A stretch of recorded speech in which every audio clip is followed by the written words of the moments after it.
નમસ્કાર દર્શક મિત્રો, લોકમંચમાં આપનું સ્વાગત છે। લોકમંચમાં આજે ચર્ચા કરી રહ્યા છે સમગ્ર ભારત વર્ષની અંદર ઘણા બધા પડકાર જોવા મળ્યા આપણને 2020ના વર્ષમાં, જેમાં કોરોના સૌથી મોટી મહામારી આપણને જોવા મળી।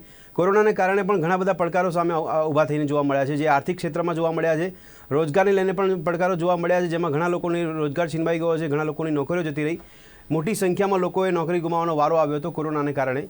અને કોરોનાની સ્થિતિમાં હવે 2021નું વર્ષ આપણે જોઈ રહ્યા છે ત્યારે એક નવી આશાઓ અને અપેક્ષાઓ જોવા મળી રહી છે કે સરકાર દ્વારા જે અંદાજપત્ર રજૂ કરવામાં આવશે એ અંદાજપત્ર કેવું હશે, તેનું માળખું કેવું હશે, તેમાં કયા પ્રકારની જોગવાઈઓ હશે, કેવા સરકારના પગલાં હશે, આ બધી જ પડકારજનક સ્થિતિની વચ્ચે સરકારનું આ બજેટ કેવું હશે અને સરકારના બજેટ પર કેવી આશા અપેક્ષાઓ હોઈ શકે છે, અથવા તો લોકો મધ્યમ વર્ગ, ગરીબ વર્ગથી લઈને દરેક વર્ગના લોકોને કેટલી રાહત મળી શકે છે આ બજેટને લઈને, એટલે કે ચર્ચા કરી રહ્યા છે। આવતીકાલથી બજેટ સત્ર શરૂ થવા જઈ રહ્યું છે અને આ બજેટ સત્રની અંદર અંદાજપત્ર રજૂ કરવામાં આવશે સરકાર દ્વારા। તો ચર્ચા કરી રહ્યા છે, મારી સાથે ચર્ચામાં જોડાયા છે આર્થિક વિશ્લેષક તરીકે આત્મન શાહ અને આર્થિક વિશ્લેષક તરીકે ભાવેશ શાહ, તો સાથે પૂર્વ પ્રમુખ છે જીસીસીઆઈના શૈલેષ પટવારી। આપ ત્રણેયનું સ્વાગત છે ચર્ચામાં। ભાવેશભાઈ, સૌથી પહેલા આપણે પૂછવા માંગીશ કે આ પડકારજનક સ્થિતિની અંદર કેટલી આશા અપેક્ષાઓ આપણે રાખી શકીએ કે બજેટ કેવું હશે?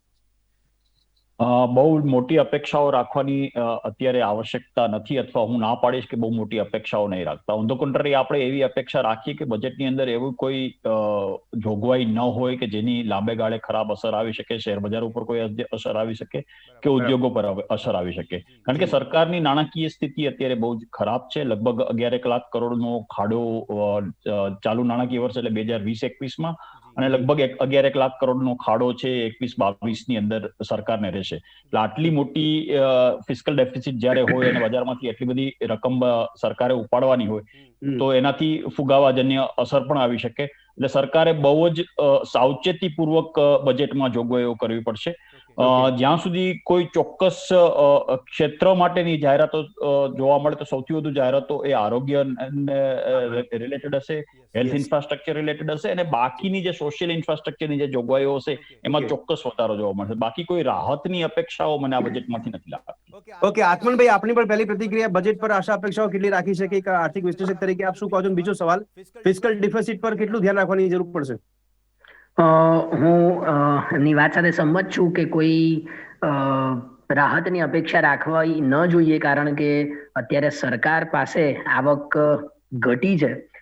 લગભગ એપ્રિલ થી નવેમ્બરમાં જે ટેક્સ રેવન્યુ છે એમાં 8.3% ઘટાડો થયો છે। બિલકુલ, એટલે મોટા ભાગે ટેક્સ સ્લેબમાં કોઈ ફેરફાર થાય અથવા તો ફેરફારની અપેક્ષા ન રાખવી જોઈએ, અને કદાચ ફેરફાર નહીં જ થાય એવું આપણે માનીએ। બીજી બાબત જે તમે કીધી ફિસ્કલ ડેફિસિટની, લગભગ જે જુદી જુદી રેટિંગ એજન્સીસ છે તેમનો અંદાજ એવો છે કે જીડીપીના 5 થી 6% વચ્ચે રહેશે। પરંતુ જો બીજી બાજુ જોઈએ તો 2021-22માં અર્થતંત્ર ધીમે ધીમે પાટા પર આવતું જાય છે, અને 21-22નો જે ગ્રોથ પ્રોજેક્શન છે એ લગભગ 5% થી લઈને 7%ની આસપાસ જુદી જુદી સંસ્થાઓ, IMF, વર્લ્ડ બેંકે, બીજી કેટલીક રેટિંગ એજન્સીસ છે એમણે આપ્યો છે। એટલે જો એ સાચો પડે અથવા તો એ દિશામાં આપણે આગળ વધીએ તો 2021-22માં 100% આપણને ટેક્સ કલેક્શન વધારે સારું મળે, એટલે કે સરકારની આવક વધે એવી પૂરેપૂરી શક્યતાઓ છે।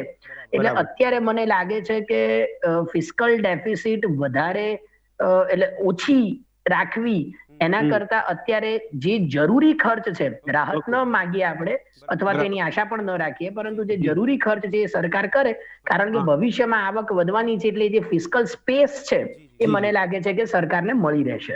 ઓકે શૈલેષભાઈ, આમ તો બંને આર્થિક વિશ્લેષક જે કહી રહ્યા છે કે બહુ મોટી રાહત કે આશા અપેક્ષા ના રાખીએ, પણ એક વર્ગ એવો છે કે જે લોકોની કરોડોની સંખ્યામાં લોકોની નોકરીઓ ગઈ છે, વેપાર ધંધાની વાત કરવામાં આવે તો એ વેપાર સેક્ટરની વાત કરો, એમાં MSME ખાસ એની પર ફોકસ કરવાની જરૂર કેટલી રહેશે સરકાર માટે કે જેથી કરી આગામી સમયમાં વધારે પડતો રોજગાર ઉભો કરી શકાય? શૈલેષભાઈ,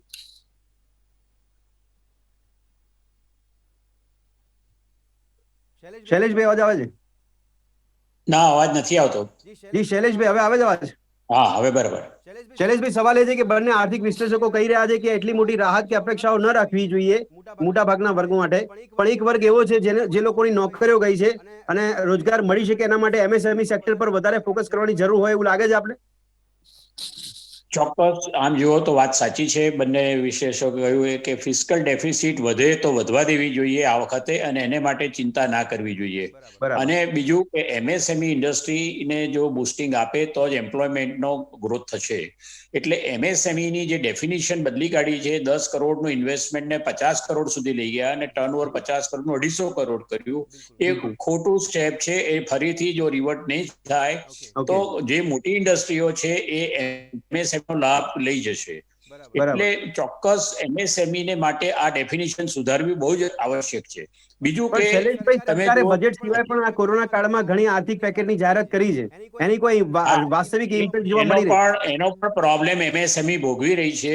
જે જાહેરાતો અત્યારના થઈ હતી, અનફોર્ચ્યુનેટલી એ જાહેરાતોની સામે જે પૈસા એમએસએમઈ ને મળ્યા, તો મોટી ઇન્ડસ્ટ્રીઓએ અત્યારના 50% જેટલા ભાવ વધારા કરી દીધા. સ્ટીલ જુઓ, સિમેન્ટ જુઓ, તમે એ એમની લિક્વિડિટી જે વધી હતી એની જગ્યાએ જે ક્રેડિટ 60 ડેઝ હતી એ પણ લઈ લીધી પાછી એ લોકોએ, અને અત્યારે એડવાન્સ પેમેન્ટ આપો ત્યારે સ્ટીલ ને સિમેન્ટ મળે.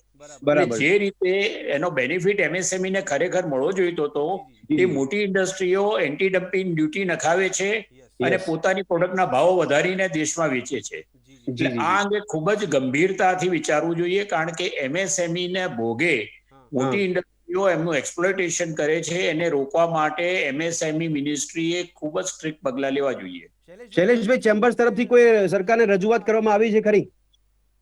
હા, ચેમ્બર તરફથી ઘણી રજૂઆતો કરી છે. ખાસ કરીને આ કોવિડ સેસની જે વિચારણા થઈ રહી છે એને માટે પણ મેં કહ્યું છે કે ભાઈ આ તમે અત્યારના કોઈ પણ ઇન્ડસ્ટ્રી નવો કોઈ ટેક્સ ના નાખો, કોઈ રાહત ના આપો તો વાંધો નથી, પણ નવા ટેક્સેશન કર્યા વગર તમે અત્યારના જે આઈએમએફે પણ કહ્યું કે તમારો જીડીપી જે -7.6% લાસ્ટ યર હતો એ હવે 11.5% વર્લ્ડમાં હાઈએસ્ટ ઇન્ડિયાનો નંબર બતાવે છે. તો આ ગ્રોથ આવે તો પછીથી એને ધીરે ધીરે તમે ટેક્સની રિકવરી કરી શકો. તમે જુઓ તો ડિસેમ્બર મહિનાનું GST collection all time high 1.15 lakh crore, એ પણ એક આંકડો બતાવે છે કે industry is working now. Okay Bhaveshbhai, પણ ટેક્સ કેમ ના વધારે સરકાર? કારણ કે સરકારે કોરોનાની સ્થિતિમાં અથવા આ જે મહામારીની સ્થિતિમાંથી આર્થિક રીતે ઊભું થવું હોય અથવા દેશને ઊભો કરવો હોય તો સ્વાભાવિક છે ને કે સરકાર ટેક્સમાં ફેરફાર કે સુધારો કરીને ટેક્સ વધારે નવો ટેક્સ લાદવાનો પ્રયત્ન કરી શકે. એ શક્યતા કેટલી? સૌથી પહેલા તો એક વસ્તુ સમજી લો કે જ્યાં સુધી ઇનડાયરેક્ટ ટેક્સેશનની વાત છે, તો સરકાર પાસે હવે જીએસટી એટલે પહેલા એક્સાઇઝ અને કસ્ટમ્સ બંને પર ફેરફારો બજેટમાં આવતા, હવે તો જીએસટી અમલમાં આવી ગયો છે અને એનો નિર્ણય છે કેન્દ્ર સરકાર પોતાના બજેટમાં લેતી નથી. એ જીએસટી કાઉન્સિલમાં એના નિર્ણયો લેવામાં આવે છે, એટલે આપણે એના વિશે તો ચર્ચા નહીં જ કરીએ. ઓકે. કોર્પોરેટ ટેક્સમાં એટલા માટે આપણે ઓલરેડી 2019માં જ્યારે મંદીની શરૂઆત થઈ, કોવિડ આવ્યો એ પહેલા મંદીની શરૂઆત થઈ, ત્યારે આપણે કોર્પોરેટ ટેક્સમાં ઘટાડો કરી અને એમાં મેન્યુફેક્ચરિંગને વધારે પ્રોત્સાહન આપવાનો પ્રયત્ન કર્યો અને આપણે એવું માન્યું કે એનાથી મૂડીરોકાણ આવશે. અનફોર્ચ્યુનેટલી કોવિડ આવી ગયો. સરકાર ટેક્સ વધારશે, અમુક એવી ચીજો પર વધારશે જેની ઇમ્પોર્ટ ઇન્ડિયામાં વધારે થાય છે, જેમ કે કન્ઝ્યુમર ઇલેક્ટ્રોનિક્સ છે, રેફ્રિજરેટર માટેની આઇટમો છે, જેથી કરીને ભારતની સ્થાનિક ઉદ્યોગો છે એને પ્રોત્સાહન મળે. પણ જેમ શૈલેષભાઈએ કહ્યું એમ, જો ઇમ્પોર્ટ ડ્યુટી એવી રો મટીરિયલ ઉપર કે એવા પર વધારવામાં આવશે તો 100% એવી પરિસ્થિતિ આવીને ઉભી રહેશે કે કાચો માલ મોંઘો મળશે અને એમએસએમઈ જેને ઓલરેડી હાલત ખરાબ છે એની હાલત ખરાબ થશે. બરાબર છે. અચ્છા આત્મનભાઈ, આપણા માટે સવાલ એ છે કે નવા ટેક્સ કોઈ લાદવામાં આવે એ શક્યતા આપણે માની શકીએ ખરી સરકારના આર્થિક દ્રષ્ટિકોણથી જોવા જઈએ તો? મને લાગે છે કે એવું સરકાર અત્યારે નહીં કરે, કારણ કે ઓલરેડી તમામ ક્ષેત્રો, એ પછી ઓર્ગેનાઇઝડ સેક્ટર હોય કે અનઓર્ગેનાઇઝડ સેક્ટર હોય, ઇન્ફોર્મલ સેક્ટરમાં કામ કરતા મજૂરો હોય કે સેલરાઇડ લોકો હોય, એ તમામને કોરોનાની નકારાત્મક અસરો પડી છે. એટલે સરકાર નવો ટેક્સ નાખે એ મને લાગે છે કે અત્યારે યોગ્ય નથી. ક્યાંક એવી ચર્ચા અત્યારે વારંવાર થઈ રહી છે કે COVID-19 સેસ નાખવામાં આવે, પણ હવે એ કહેવું અઘરું છે કે એની અસરો શું ઊભી થશે. સૌથી મોટું જે મને લાગે છે ફોકસ એરિયા અત્યારે હોવો જોઈએ એ હેલ્થ સેક્ટર છે, અને ખાસ કરીને રસીકરણ માટે જે આપણે ખર્ચો કરવાનો છે, લગભગ એવો અંદાજ છે કે જીડીપી ના 0.2 થી 0.3% જેટલો ખર્ચો રસીકરણ માટે થશે, અને એનો આંકડો જુદી જુદી એજન્સીઓ આપે છે, પણ લગભગ 12,000 કરોડની આસપાસનો મળે છે. એટલે આ બજેટમાં ખાસ કરીને હેલ્થ સેક્ટર માટે જો સરકાર વધુ ને વધુ નાણાં ફાળવે, આમ તો હેલ્થ ઉપર નાણાં ફાળવા એ સ્ટેટના એમાં આવે છે, લિસ્ટમાં આવે છે, પણ સરકાર તેમાં વધુ ને વધુ નાણાં ફાળવે. બીજી બાજુ આ બજેટની સાથે સાથે જે 15મું નાણાં પંચ છે એનો રિપોર્ટ પણ મુકાશે, એટલે એ પણ કદાચ ફેરફારો થાય કે કેન્દ્ર સરકાર રાજ્ય સરકારોને કેવી રીતે હવે ટેક્સ ની જે રેવન્યુ મળે છે એ ડિસ્ટ્રીબ્યુટ કરે છે, એમાં પણ કદાચ બદલાવ થઈ શકે એવી શક્યતાઓ છે. પણ મને લાગે છે કે ટેક્સ સ્લેબમાં અથવા તો નવો ટેક્સ નાખવો અત્યારે હિતાવહ નથી, અથવા તેમાં ફેરફાર કરવો હિતાવહ નથી. આપની વાત સાચી કે હિતાવહ નથી, પણ મારો એક સવાલ છે કે સોર્સ ઓફ ઇન્કમ સરકાર વધારવાનો પ્રયત્ન કરશે કે કેમ, અને જો કરે છે તો કયા કયા પરિબળો પર? શું પ્રશ્ન તમે ફરી કહેશો? સોર્સ ઓફ ઇન્કમ, આવકના સ્ત્રોતો વધારવાનો પ્રયત્ન Okay. સરકાર કરશે કે કેમ? મને લાગે છે કે એ શક્ય નથી અત્યારે કરે એ, અને એ કરશે કેવી રીતે કરે? આવકના સ્ત્રોત તમે કેવી રીતના વધારો? સરકાર આવક કેવી રીતના વધારે? નવો ટેક્સ નાખીને વધારે, અથવા તો ટેક્સના સ્લેબમાં ફેરફાર કરીને વધારે? એ બંને અત્યારે મને લાગે છે કે શક્ય નથી, કારણ કે હજુ પણ આપણી જે રિકવરી છે એ અનઇવન છે. અમે નવેમ્બર પછીની જે, અથવા તો નવેમ્બર, ડિસેમ્બર, જાન્યુઆરીમાં આપણને જે વધારે ડિમાન્ડ જોવા મળી છે, મોટે ભાગે ફેસ્ટિવલના કારણે જે અચાનક વધી, જેને ટર્મિનોલોજીમાં આપણે પેન્ટઅપ ડિમાન્ડ કહીએ છીએ, એ છે. એટલે એટલો જ ગ્રોથ આપણને ફેબ્રુઆરી, માર્ચ અને એપ્રિલમાં જોવા મળે, એ મળે પણ ખરો અને ન પણ મળે. એટલે અને જુદા જુદા ક્ષેત્રનો વૃદ્ધિ દર જુદો જુદો. તમે એક બાજુ જુઓ કે એગ્રીકલ્ચર સેક્ટર એ પોઝિટિવ ગ્રોથ રેટમાં રહ્યું છે બંને ક્વાર્ટરમાં, જ્યારે બીજી બાજુ મેન્યુફેક્ચરિંગ સેક્ટર, સર્વિસ સેક્ટર, એવા જે સેક્ટર છે, ટુરિઝમ સેક્ટર, એનો ગ્રોથ રેટ -50, -48 સુધી ગયો છે. એટલે આવા સંજોગોમાં નવો ટેક્સ નાખવો એ તો મને લાગે છે કે ન જ નાખવો જોઈએ. અને બીજું, સરકારે રાહતો પણ અત્યારે શક્ય જ નથી, કારણ કે સરકારને પણ આવકની જરૂર છે આ હેલ્થ સેક્ટર માટે, બીજા પાછળ ખર્ચવા માટે. રાહત પણ ના આપે અથવા એવી પણ શક્યતા ઉભી થાય. પણ ભાવેશભાઈ, સવાલ મારો એ છે કે આપણે ખ્યાલ હશે કે રાષ્ટ્રીય સ્વયંસેવક સંઘની સંસ્થા છે BMS, ભારતીય મજદૂર સંઘ, એમણે સરકારને પત્ર લખ્યો હતો, અને એમાં બજેટ માટે ખાસ પત્ર લખવામાં આવ્યો હતો કે આ બજેટમાં એ લોકો એક તો ઇન્કમ ટેક્સ છે એમાં 5 લાખની જગ્યાએ 10 લાખની જોગવાઈ કરે રાહત માટે, અને બીજું એમણે કીધું હતું કે જેટલી યોજનાઓ છે એને, જે સરકારી યોજનાઓ છે એને કાયદાનું સ્વરૂપ આપી દે, જેથી કરી ભવિષ્યમાં કોઈ સરકાર નવી આવે તો બદલાવ ના કરી શકે. તો આનું સૂચન માનશે કેટલું સરકાર? શું લાગે છે આપણે? દરેક યોજનાઓને કાયદાકીય સ્વરૂપ આપવું એ એક બહુ જટિલ પ્રક્રિયા છે. એનો કાયદો ઘડવો, વળી દરેક કાયદાઓ સંસદમાં પસાર કરવા એ એક બહુ લાંબી પ્રક્રિયા છે. એટલે આપણે એ બાબતે નહીં, જ્યાં સુધી 5 લાખથી 10 લાખ વાળી જે વાત છે એ બહુ જ જૂની ડિમાન્ડ છે. 2014માં જ્યારે મોદી સરકાર આવી ત્યારથી આ ડિમાન્ડ વારંવાર અલગ અલગ સંસ્થાઓ દ્વારા, અલગ અલગ એક્સપર્ટ્સ દ્વારા દોહરાવવામાં આવે છે. પણ હાલના તબક્કે સરકાર પાસે એવી કોઈ સ્કોપ નથી કે એટલી મોટી રાહત આપે. બહુ તો સ્ટાન્ડર્ડ ડિડક્શનમાં કોઈ ફેરફાર કરી શકે, અથવા કોઈ તમે ઇન્વેસ્ટમેન્ટ રિલેટેડ જે એલાઉન્સીસ છે, જેમ 1.5 લાખની જે લિમિટ છે એમાં કંઈ ફેરફાર કરીને પગારદાર કે તમે રોકાણ કરો અને તમને વધારે ટેક્સમાં રાહત મળે. જ્યાં સુધી તમારો જો પ્રશ્ન છે કે કર નહીં વધારે તો પૈસા ક્યાંથી ભેગા કરશે? સરકારનું આ બજેટ મારી દ્રષ્ટિએ સૌથી વધુ મોટું જે કેન્દ્ર સ્થાને વસ્તુ રહેશે એ સરકારની જે વિચારધારા છે એ છે કે સરકારે બિઝનેસ ન કરવો જોઈએ. Government should not be in the business of doing business. એટલે આ પર્ટિક્યુલર વસ્તુમાં જે કોવિડની જે સ્થિતિ છે એનો લાભ ઉઠાવી તમે આત્મનિર્ભર પેકેજમાં પણ એક નાનકડી જાહેરાત થઈ છે, જેની અનફોર્ચ્યુનેટલી બહુ લાંબી ચર્ચા નથી થઈ. એ છે કે સરકાર પોતાના public sector undertaking, profit making હોય કે લોસ મેકિંગ હોય, એમાંથી ધીમે ધીમે ખસી જવા માટે અથવા એને મર્જ કરી એને થોડા ઓછા વધારે એફિશિયન્ટ બનાવવા માટેની વિચારણા કરે. એટલે આ પર્ટિક્યુલર જે બજેટ હશે એમાં પ્રાઇવેટાઇઝેશન, પબ્લિક સેક્ટર એન્ટરપ્રાઇઝીસને વધુ ને વધુ વેચી અને ડિસઇન્વેસ્ટમેન્ટથી પૈસા ઉભા કરવા, જેને કેપિટલ રિસીટ કહેવાય, કે જેની પછી ભવિષ્યમાં એનો વધારે સારી રીતે ઉપયોગ થઈ શકે, એના પર બહુ જ મોટું ફોકસ આ બજેટમાં જોવા મળશે. ઓકે શૈલેષભાઈ, સવાલ એ થઈ રહ્યો છે કે જે રોજગારીનો પ્રશ્નની આપણે વાત કરી, એના અવસર પેદા કરવા માટે તો સરકારના પૂરતા પ્રયત્નો હોવા જોઈએ આ બજેટમાં. એના ભાગરૂપે આપ કઈ અપેક્ષાઓ રાખો છો કે જેથી કરી એની ઇમ્પેક્ટ દેખાઈ શકે ગ્રાઉન્ડ પર? તમે જુઓ તો અમારી પાસે જે ડેટા આવે છે પાવરના, તો પાવર જે આપણે કન્ઝમ્પશન હતું કાઉન્ટર યરમાં જોઈએ એના કરતા પાવરનું કન્ઝમ્પશન વધવા માંડ્યું છે. એટલે તમે જુઓ તો ઇન્ડસ્ટ્રીયલ એક્ટિવિટી ઇઝ ઇન્ક્રીઝડ. એટલે અત્યારના લેબરની કોઈ જગ્યાએ એવું નથી કે લેબરની જરૂર નથી. દરેક ઇન્ડસ્ટ્રીમાં લેબર ઇઝ રિક્વાયર્ડ અને we are searching four labour. જે માઇગ્રેટ થઈ ગયા છે એ લોકોને પણ એમના સ્ટેટમાં, ધારો કે યુપીમાં જે માઇગ્રેટ થઈ ગયા છે તો UP government started giving them jobs there. એટલે લેબરની અહીંયા શોર્ટેજ ઊભી થઈ રહી છે, જે ટ્રેન લેબર છે. Gujarati labor cannot do work like Bihari or Uttar Pradesh workers. બરાબર We are running short of the workers as on date. જી જી જી બેઝિકલી આ જે પ્રોબ્લેમ છે વર્કરનો એ લેબર લોસ પણ ગવર્મેન્ટે હમણાં થોડાક સારા એવા સુધાર્યા છે જેથી કરીને ફોરેન ઇન્વેસ્ટમેન્ટ પણ અહીંયા આવે. એટલે આ રીતે જુઓ તો પણ ગવર્મેન્ટનું હું માનું છું ચોક્કસ વિઝન એ રહેશે કે આ વખતે કોઈ રેટ ઓફ ટેક્સ વધારશે નહીં જ. અને એમની ઇન્કમ તમે જેમ કહો છો કે ક્યાંથી તો પેટ્રોલિયમ પ્રોડક્ટ્સમાં already since year they are minting money અને એ પૈસાની એમની પાસે સારી એવી જમા રાશિ ભેગી થઈ છે. Government can afford to give away this budget without any furtherance in the tax. ખાસ કરીને જે પેન્શનર્સ છે, જે લોકો જોબમાંથી રિટાયર થાય છે, એમના વ્યાજની આવક ખૂબ ઘટી ગઈ.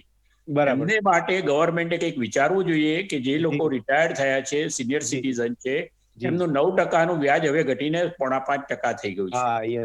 એટલે there survival problem is there. એટલે એને માટે ગવર્મેન્ટે કંઈક વિચારીને કોઈક સ્કીમ આપવી જોઈએ. ઓકે, આત્મનભાઈ, એક સવાલ છે કે જેમ શૈલેષભાઈ કીધું એ પ્રમાણે એક તો લેબરની વાત કરી, પણ બીજો સવાલ મારો એ થઈ રહ્યો છે મોંઘવારીને લઈને. જ્યારે શૈલેષભાઈ કીધું કે ખાસ નોંધ્યું પેટ્રોલ ડીઝલના ભાવ અત્યારે બહુ હાઈ જોવા મળી રહ્યા છે, એમાં સરકારની આવક નો ડાઉટ થતી હશે, પણ તેમ છતાં પડકારજનક સ્થિતિમાં મોંઘવારીને ડામવા માટે સરકારના પગલાં કેવા હશે? એક બે જે બાબતો મહત્વની છે એ મને લાગે છે કે જે આવકની વાત થઈ એટલે એક બાજુ ડિમાન્ડ વધતી જાય અને બીજી બાજુ જો પ્રોડક્શન એટલું ન વધે તો જે શોર્ટેજ ઊભી થાય છે એના કારણે પણ ઇન્ફ્લેશન થાય છે. એટલે અત્યારનું જે બજેટ આવે એ મને લાગે છે કે ડિમાન્ડ સાઈડ અને સપ્લાય સાઈડ જે બંને પ્રોબ્લેમ છે બંનેને એડ્રેસ કરવાની જરૂર છે. માત્ર જો સરકાર સીધા જ મની ટ્રાન્સફર કરી દે અને એક બાજુ ડિમાન્ડ ઊભી થાય અને બીજી બાજુ જો ઇન્ડસ્ટ્રીઝને કોઈ ફાયદો ન થાય તેવા પ્રકારનું બજેટ આવે તો એ સમસ્યા ઊભી થાય. એટલે ખાસ કરીને ઇઝ ઓફ ડુઈંગ બિઝનેસ માટે સરકાર પગલા લે, જે કોસ્ટ ઓફ ડુઈંગ બિઝનેસ છે એ કોઈક રીતે ઓછો થાય એવા પગલા પણ જોવા મળી શકે છે, એવી સંપૂર્ણપણે સંભાવનાઓ છે. બીજી બાબત જે છે કે ડિસઇન્વેસ્ટમેન્ટ એ મને લાગે છે કે એ આ વખતે કદાચ વધશે કારણ કે સરકારને એમાંથી આવક થઈ શકે એમ છે. આ એક બાબત છે. હેલ્થ સેક્ટર સિવાયના જે અમુક ક્ષેત્રો છે કે જેની ઉપર વધારે ફોકસ કરવાની જરૂર છે, જે મને લાગે છે એ છે એક એજ્યુકેશન, અને ખાસ કરીને આમ તો જે નેશનલ એજ્યુકેશન પોલિસી 2020 આવી કે જેમાં એવું કહેવામાં આવ્યું છે કે જીડીપીના 6% જેટલો ખર્ચ કરવો જોઈએ. આપણે ફરીથી એજ્યુકેશન એ સ્ટેટ લિસ્ટમાં આવે છે, રાજ્યોની જવાબદારી છે એ ખર્ચો, પણ એની પાછળ પણ સરકાર કોઈ રીતે ખર્ચો વધારશે એવું આપણે એવી સંભાવના છે.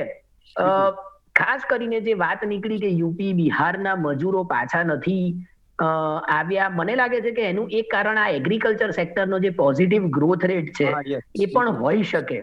એટલે એ અને મનરેગા પાછળ પણ વધારે નાણું ઓલરેડી ખર્ચાયું અને કદાચ આ બજેટમાં પણ સરકાર રૂરલ સેક્ટરને બૂસ્ટ કરવા માટે વધારે નાણું નરેગા પાછળ ખર્ચે, ફર્ટિલાઇઝર્સ સબસિડી પાછળ ખર્ચે અથવા તો ક્રોપ પ્રોડક્શન ખરીદે સરકાર વધારે, અને જે પબ્લિક ડિસ્ટ્રીબ્યુશન સિસ્ટમ્સ છે આપણી એમાં વધારે સારી સરકાર મદદ કરે, એટલે કે સરકાર ઇન્ટરવેન્શન કરે એવી પૂરેપૂરી સંભાવનાઓ છે.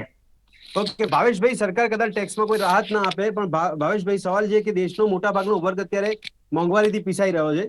આ મોંઘવારીમાં રાહત મળી શકે એવા કોઈ પગલાની અપેક્ષા આપણે રાખી શકીએ આ બજેટમાં? મારી દ્રષ્ટિએ ના. અત્યારની જે મોંઘવારી છે એનું પાસું છે એનું બહુ અલગ છે. જે પેન્ટઅપ ડિમાન્ડ નીકળી, પ્રોડક્શન 3 મહિના સુધી સંપૂર્ણપણે બંધ હતું લોકડાઉનમાં, અને હજી એવા ઘણા બધા ક્ષેત્રો છે કે જ્યાં પ્રોડક્શન અથવા જ્યાં સપ્લાય અથવા સર્વિસીસ બંધ છે. એ બિઝનેસ જ્યારે રીસ્ટાર્ટ થાય ત્યારે કોઈ પણ બિઝનેસમેન છે પોતાના માર્જિન પ્રોટેક્ટ કરવા માટે થઈ અને વસ્તુઓના ભાવ વધારે. પછી કેટલીક ચીજો એવી હતી કે જેમાં મટીરિયલની સપ્લાય ચેન છે ડિસ્ટર્બ થઈ ગઈ, એના કારણે મટીરિયલની શોર્ટેજ ઊભી થઈ અને એને કારણે એ પ્રાઇસ રાઇઝ આવ્યો. હું એવું નથી કે અત્યારની જે ઇકોનોમિક ગ્રોથ છે એ ઇઝ બીકોઝ ઓફ કે ક્વોન્ટિટી ડિમાન્ડ ઇઝ હાયર. અત્યારનો જે ઇકોનોમિક ગ્રોથ અથવા જે રિવાઇવલ શૈલેષભાઈ વારંવાર કહી રહ્યા છે is because of the pent up demand અને ઇકોનોમિક એક્ટિવિટી થોડી રિવાઇવ થઈ, ભાવ વધ્યા એને કારણે સરકારનું જે ડિસેમ્બર મહિનામાં જે જીએસટી ના આંકડા છે, જે એકચ્યુઅલી નવેમ્બરનું જીએસટી કલેક્શન છે, એનું પણ કારણ એ છે કે ભાવ એટલા બધા વધ્યા છે કે સરકારની ટેક્સની ઇન્કમ થઈ. એનો મતલબ એમ નથી કે ક્વોન્ટિટી ડિમાન્ડ ઇઝ હાયર. અને ઇવન અધરવાઇઝ તમે એમ માનતા હો કે આપણે પ્રી કોવિડ લેવલ 5% કે 7% ગ્રોથમાં જવાની વાત છે, તો પણ એ બહુ ખુશ થવા જેવી વાત નથી, કારણ કે કોવિડ પહેલા પણ આપણે 5%માં જ થતા હતા. એટલે ઇકોનોમિક ગ્રોથ પાછો આવી ગયો એવી માનવાની જરૂર નથી. મોંઘવારીની બાબતમાં એવું છે કે જો સરકારની ફિસ્કલ ડેફિસિટ વધારે રહેશે અને સરકારનું જો બોરોઈંગ વધશે તો મોંઘવારી હજી વધશે, કારણ કે એટલું બજારમાંથી પૈસો સરકાર વધારે ખેંચશે. એટલે હવે રિઝર્વ બેંક ઓફ ઇન્ડિયાની જવાબદારી આવે છે કે મની મેનેજમેન્ટ અને મની સપ્લાયનું મેનેજમેન્ટ કેવી રીતે કરે છે. શૈલેષભાઈ, પણ આપણે માર્કેટમાં લાગે છે ખરી ડિમાન્ડ વધારવા પર વધારે ફોકસ કરવામાં આવ્યું હોય અથવા એની કોઈ અસર દેખાઈ હોય? ચોક્કસ. અને ગવર્મેન્ટ એક્સપેન્ડિચર પણ વધારશે, ઇન્ફ્રાસ્ટ્રક્ચરમાં, રોડ છે, એ બધામાં પણ પોતાનું ઇન્વેસ્ટમેન્ટ વધુ કરશે, જેથી કરીને એમ્પ્લોયમેન્ટ મળે, પૈસા બજારમાં આવે. બરાબર. ગવર્મેન્ટનું ફોકસ રહેવાનું. એટલે government spending will be there in the infrastructure this time. Okay. કરીને એ જોબ થાય અને પૈસા બજારમાં આવશે. બરાબર.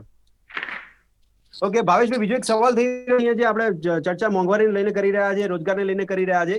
એક સવાલ એ થઈ રહ્યો છે કે આજે શૈલેષભાઈ કીધું કે ઇન્ફ્રાસ્ટ્રક્ચરમાં, રોડ રસ્તા પર એક્સપેન્ડિચર સરકાર વધારી શકે છે, જેથી કરી આખરે લોકોને નોકરી કે રોજગાર મળી શકે. પણ મારો મૂળ સવાલ ભાવેશભાઈ એ છે કે ડિમાન્ડ વધારવા માટેના સરકારના પ્રયત્નો અસરકારક દેખાય છે ખરી? કારણ કે ડિમાન્ડ વધશે તો સપ્લાય પણ આગળ આપણે ફોકસ કરી શકીશું અને એને કારણે ફરીથી ઇકોનોમી બૂસ્ટઅપ કે રિવાઇવ થઈ શકે છે. એ દિશામાં આપણે મજબૂત પગલા લાગે છે, જે આર્થિક સહાય પેકેજ કર્યો છે એ બધા? ડિમાન્ડ વધારવા માટેના બે રસ્તા છે. એક તો તમે નાણું સસ્તું કરી નાખો, જે ઓલરેડી અત્યારે રિઝર્વ બેન્કે કરી નાખ્યું છે માર્ચ મહિનાથી. બીજું છે કે સપ્લાય, સરકાર છે લોકોના ખિસ્સામાં વધારે પૈસા આપે, એટલે કરની રાહત આપે, જે અત્યારે કોઈ પણ સંજોગોમાં શક્ય નથી. અને ત્રીજું એક રસ્તો છે કે સરકાર એવી જગ્યાએ ઇન્વેસ્ટમેન્ટ કરે કે જેનાથી વધારે લોકોને રોજગારી મળે અથવા વધારે ચીજોનું ઉત્પાદન જરૂરી બને અને એના કારણે ડિમાન્ડ નીકળે અને એના કારણે વધારે લોકોને રોજગારી મળે.